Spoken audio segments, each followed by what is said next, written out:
All students, Namaskar. Class 11th Commerce. Subject Bookkeeping and Accountancy. पुस्तपालन आणि लेखाकर्म. Chapter number 1. Introduction to Bookkeeping and Accountancy. पुस्तपालन आणि लेखाकर्म या विषयाची ओळख.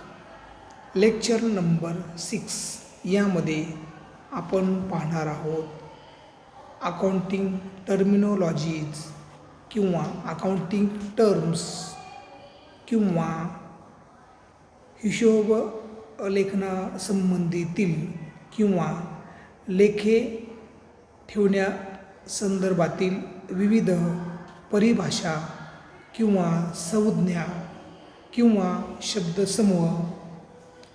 यामध्ये संज्ञा आहे कॅपिटल भांडवल, ड्रॉइंग्स उचल, डेटर्स ऋणको आणि क्रेडिटर्स धनको इत्यादी 4 परिभाषांचा आपण या तासामध्ये अभ्यास करणार आहोत. Next 1.7.2 capital and drawings. Capital म्हणजे भांडवल किंवा निधी किंवा पैसा कॅपिटल आणि ड्रॉइंग्स म्हणजे उचल. ड्रॉइंग्स या शब्दाचा अर्थ आहे उचल आणि त्यामध्ये कॅश किंवा गुड्समध्ये या 2 संज्ञा पाहत आहोत. पहिली संज्ञा आहे कॅपिटल, दुसरी आहे ड्रॉइंग्स. आता ए पाहू आपण. कॅपिटल भांडवल. The total amount invested into the business by the owner is called capital. व्यवसाय चालकाने व्यवसायामध्ये गुंतविलेले जो पैसा आहे किंवा जो निधी आहे त्यास आपण भांडवल असे म्हणतो. Excess of asset over the liabilities is also called as capital. म्हणजे देणी कमी आणि येणी जास्त. म्हणजे येणी वजा देणे किंवा संपत्ती वजा देणे बरोबर भांडवल. पुन्हा एकदा आपण पाहूया काय जास्त आहे. कॅपिटल बरोबर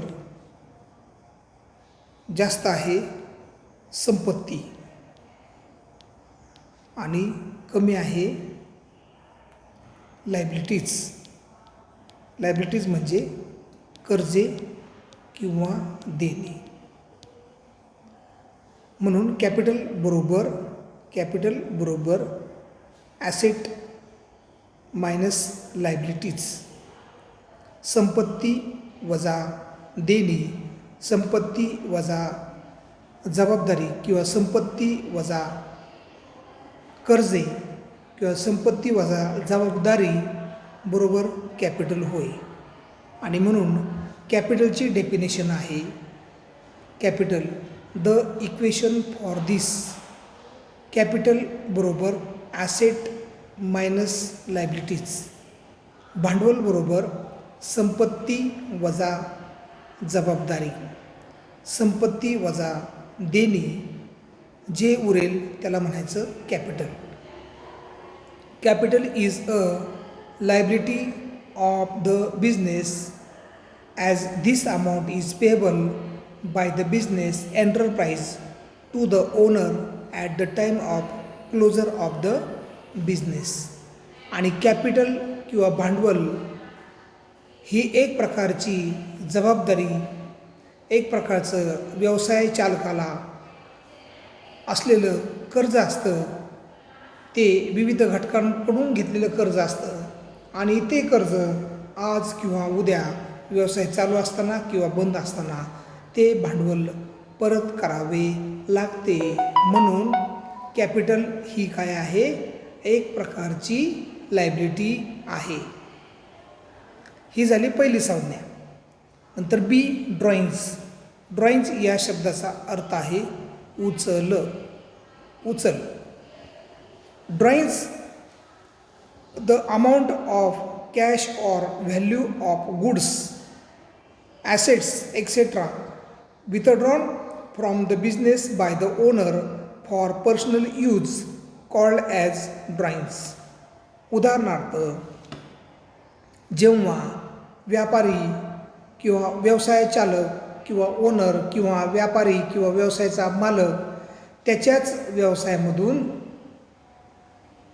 आपल्या वैयक्तिक किंवा खाजगी कामासाठी कधीकधी माल उचलतो, घेतो किंवा पैसे खाजगी कामासाठी वापरतो. या खाजगी व्यक्तिगत कारणासाठी जो व्यवसायातील पैसा वापरलेला किंवा जो माल वापरलेला असतो त्या संकल्पनेस आपण ड्रॉइंग्स असे म्हणतो. ड्रॉइंग्स म्हणजे व्यवसाय चालकाने किंवा व्यापाऱ्याने आपल्या खाजगी कारणासाठी, वैयक्तिक मौजमजेसाठी जर व्यवसायातून काही प्रॉपर्टीज, ॲसेट्स, कॅश किंवा गुड्स वापरला असेल, त्या संबंधित प्रक्रियेला उचल असे म्हणतात. For example, a proprietor page college fees of his son. जेव्हा व्यवसायाचा मालक आपल्या मुलाची कॉलेजची फी जर व्यवसायातून भरत असेल तर व्यवसायाचा खर्च वेगळा असतो आणि व्यक्तिगत खर्च वेगळा असतो. हा व्यक्तिगत खर्च आहे, त्यामुळे त्याला आपण ड्रॉइंग्स असं संबोधलेलं आहे. किंवा or page his medical expenses, किंवा दवाखान्याचा खर्च त्याने व्यवसायातून केला असेल तर त्याला म्हणायचं ड्रॉइंग्स. किंवा mobile bills etcetera from the business, किंवा मोबाईलचं बिल, वैयक्तिक मोबाईलचं बिल व्यवसायाच्या पैशातून भरलं असेल तर दॅट इज कॉल्ड ड्रॉइंग्स. किंवा मुलांचं शिक्षण असेल, लग्न असेल तर त्या कामासाठी जो निधी किंवा जो पैसा किंवा जे गुड्स घेतलेलं असतं त्या संबंधित प्रक्रियेला उचल किंवा ड्रॉइंग्स असे म्हटले जाते. नेक्स्ट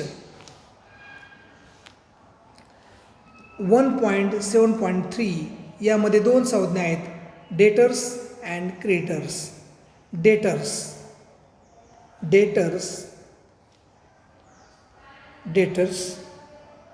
डेटर्सला आपण मराठीमध्ये म्हणतो ग्राहक किंवा कर्जदार किंवा ऋणको. की ज्याच्यावर ऋण आहे, ज्याच्यावर कर्ज आहे, आणि जो ग्राहक आहे त्याला आपण डेटर्स असे म्हणतो. म्हणजेच डेटर्सलाच दुसरा एक शब्द आहे कस्टमर. कष्ट करून मरणारा कस्टमर, याला आपण डेटर्स असे म्हणतो. आणि दुसरी संकल्पना आहे क्रेडिटर्स. म्हणजे डेटर्स म्हणजे ऋणको ज्याच्यावर कर्ज आहे तो, आणि क्रेडिटर्स म्हणजे कोण, धनको, ज्याच्याकडे धन आहे तो. क्रेडिटर्स म्हणजे कोण, सावकार. क्रेडिटर्स म्हणजे सावकार. म्हणजे एक आहे कर्जदार आणि दुसरा आहे सावकार. डेटर्स म्हणजे कर्जदार आणि क्रेडिटर्स म्हणजे सावकार. डेटर्स म्हणजे ऋणको आणि क्रेडिटर्स म्हणजे धनको. डेटर्स म्हणजे ज्याच्या डोक्यावर कर्ज आहे तो डेटर्स, आणि क्रेडिटर्स म्हणजे ज्याच्याकडे धन आहे तो क्रेडिटर्स म्हणजे सावकार. Debtors and creditors. आता पाहू आपण एक एक संकल्पना. डेटर्स. डेटर्स म्हणजे ऋणको. ऋणको किंवा त्याला आपण काय म्हणतो, कर्जदार. कर्जदार. तर debtors, a person who has to pay the business for getting goods and services on credit, it is known as debtor. A debtor is a person who owes money to business. म्हणजे जी व्यक्ती इतरांकडून किंवा विक्रेत्याकडून माल खरेदी करते किंवा सेवा घेते, माल खरेदी केल्याबद्दल किंवा सेवा घेतल्याबद्दल जी रक्कम व्यापाऱ्याला देणे लागतो किंवा व्यापाऱ्यास देणे लागणारी व्यक्ती म्हणजेच डेटर्स होय. ही डेटर्स उधारीवर माल खरेदी करतो विक्रेत्याकडून, व्यापाऱ्याकडून. त्यामुळे विक्रेत्याला, व्यापाऱ्याला डेटर्सकडून, कर्जदाराकडून, सावकाराला कर्जदाराकडून येणं असतं आणि डेटर्सला कर्जदाराला देणं असतं. आणि म्हणून अ debtor is a person who ओज मनी टू बिझनेस. आणि ही अशी व्यक्ती आहे की जी व्यापाऱ्याला देणं लागते किंवा ह्याच्यावर कर्ज असतं, देणं लागतो, पैसे देणे लागते व्यापाऱ्याचे. त्याला आपण म्हणतो कर्जदार, ऋणको किंवा डेटर्स किंवा कस्टमर्स. आता पुढची संज्ञा आहे क्रेडिटर्स. क्रेडिटर्स म्हणजे सावकार. सावकार किंवा त्याला आपण म्हणतो धनको किंवा आपण त्याला म्हणतो व्यापारी किंवा विक्रेता किंवा विक्रेता असे देखील आपण म्हणतो. आणि म्हणून क्रेडिटर, सावकार, व्यापारी, a person to whom business has to pay for getting goods or services on credit is known as creditor. आणि जो उधारीवर माल विकतो, ग्राहकांना सर्व्हिसेस देतो आणि त्याच्या बदल्यामध्ये ग्राहक वर्गाकडून, कर्जदाराकडून, ऋणकोकडून ज्यावेळेस त्याला काही रक्कम येणे असते त्याला आपण म्हणतो creditor. A creditor is a person to whom business owes money. आणि क्रेडिटर म्हणजे अशी व्यक्ती आहे की याला बाहेरच्यांकडून रक्कम व्यवसायामध्ये येणे असते आणि म्हणून हा काय असतो, धनको किंवा सावकार समजला जातो. आता आपण पाहूया बॅड डेब्ट्स. बॅड डेब्ट्स म्हणजे बुडीत निधी. बॅड म्हणजे बुडीत निधी किंवा बॅड म्हणजे बुडीत. डेप्ट म्हणजे कर्जे. बुडीत कर्जे किंवा बुडीत निधी. कसे आपण एखाद्याचे पैसे बुडवतो, ग्राहक कसा एखाद्याचे पैसे बुडवतो आणि तोंड दाखवत नाही, निघून जातो आणि व्यापाऱ्याला फसवतो, विक्रेत्याचं नुकसान करतो, त्याला आपण म्हणतो बुडीत कर्ज किंवा बुडीत निधी. आपण कसे दुसऱ्याचे पैसे बुडवतो, सवय असते आपल्याला पैसे बुडवायची दुसऱ्यांची, मग त्याला मराठीमध्ये म्हणतात बॅड डेब्ट्स किंवा बुडीत निधी किंवा बुडीत कर्जे. आणि मग त्याची व्याख्या काय आहे, an irrecoverable amount from a debtor is known as bad debts. म्हणजे ग्राहकाकडून, ऋणकोकडून, कर्जदाराकडून, खरेदीदाराकडून जी रक्कम वसूल होणारी असते त्या रकमेस आपण बॅड डेब्ट्स असे म्हणतो. कारण त्या ग्राहकाने ते पैसे बुडवण्याच्या फंदामध्ये किंवा नादामध्ये त्याचा विषय असतो आणि म्हणून हे व्यापाऱ्याचं खूप मोठं नुकसान आहे. आणि म्हणून it is a revenue loss to the business. आणि हे बॅड डेब्ट्स किंवा बुडीत निधी व्यापाऱ्याचं काय आहे, एक प्रकारचं आर्थिक किरकोळ, रेव्हेन्यू म्हणजे किरकोळ नुकसान समजले जाते किंवा त्याला तो दंड किंवा भुर्दंड बसतो व्यापाऱ्याला. कारण ग्राहक हा पैसे देत नाही, पळून जातो, उधार माल घेतला असतो आणि पैसे देताना तो व्यापाऱ्याचं नुकसान करतो, त्याला आपण म्हणतो बॅड डेब्ट्स. आणि हा बॅड डेब्ट्स हे व्यापाऱ्याचं काय असतं, भुर्दंड मानलं जातं. तरी आपण आजच्या तासामध्ये 4 संज्ञांचा अभ्यास केलेला आहे कॅपिटल म्हणजे भांडवल आणि कॅपिटलची आपण इक्वेशन पाहिलं, कॅपिटल बरोबर assets minus liabilities. Asset minus liabilities, मालमत्ता वजा कर्जे किंवा येणे वजा देणे बरोबर कॅपिटल.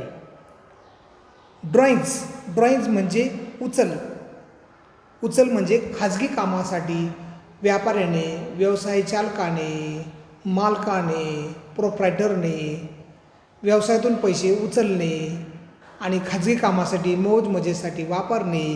त्या मौज मजेच्या किंवा व्यक्तिगत कामासाठी वापरलेलं असतं, त्याला जो शब्द असतो त्याला आपण म्हणतो ड्रॉइंग्ज म्हणजेच उचल. पुढची संज्ञा आहे डेटर्स म्हणजे ऋणको किंवा कस्टमर किंवा कर्जदार, त्याला आपण म्हणतो डेटर्स. आणि पुढची संज्ञा आहे क्रेडिटर्स म्हणजे सावकार किंवा धनको किंवा विक्रेता. आणि पुढची संज्ञा आहे बॅड डेब्ट्स म्हणजे व्यापाऱ्याचे बुडीत निधी किंवा व्यापाऱ्याचे बुडीत कर्ज की जो त्याचा भुर्दंड ग्राहकामुळे त्याला सोसावा लागतो. अशा पद्धतीने आपण या तासामध्ये 4 संज्ञांचा अभ्यास केलेला आहे. तरी या संज्ञांचा काळजीपूर्वक आपण अभ्यास करावा आणि या 4 संज्ञा समजून घ्याव्यात, कारण या परिभाषा अकाउंटिंग टर्मिनॉलॉजी किंवा या परिभाषा अतिशय महत्त्वाच्या आहेत. या समजल्या तरच आपल्याला अकाउंट विषय समजणार आहे आणि आपल्याला व्यवहारातील शब्दांची संकल्पना क्लिअर होणार आहे.